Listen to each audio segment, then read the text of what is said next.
இன்றைக்கி நம்ம தோப்புக்கு வந்திருக்கோம். அதனால் வரும்போது காடை வாங்கிட்டு வந்திருக்கோம். காடையை நல்லா கழுவிட்டு இன்றைக்கி காடை 65 போட போகிறோம்.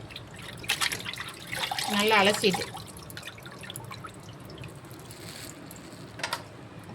காடை இப்போ நல்லா கழுவி எடுத்துட்டோம். இப்போ வந்து 65 பொடி போட்டு அதை நல்லா பனைஞ்சி ஒரு மணி நேரம் ஊற வச்சுட்டு அப்புறம் பொரிக்க போகிறோம்.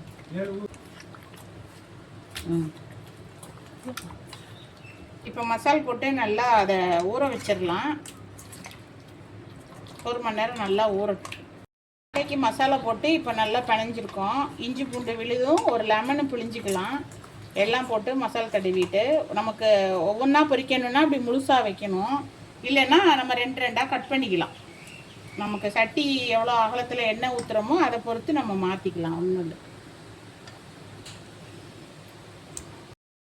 நம்ம இப்போ காடை வந்து எடுத்து மசால் போட்டு வச்சுருந்தோம். இப்போ 1 மணி நேரம் ஆயிடுச்சு. நல்லா மசால் ஒட்டிக்கிச்சு காடை மேலே. இப்போ நம்ம காடை எடுத்து பொரித்து சாப்பிட போகிறோம். நம்ம சட்டி பெரிய சட்டியாக வைக்கக்கூடாது, சின்னதாக வச்சோன்னா தான் நமக்கு நல்லா முங்கி வேகும். அதனால் ஒன்று ஒன்றா போட்டு நம்ம அதை பொரித்து சாப்பிட்லாம். நல்லா மொறுமொறுன்னு சாப்பிட்லாம், அப்போ தான் நல்லாயிருக்கும்.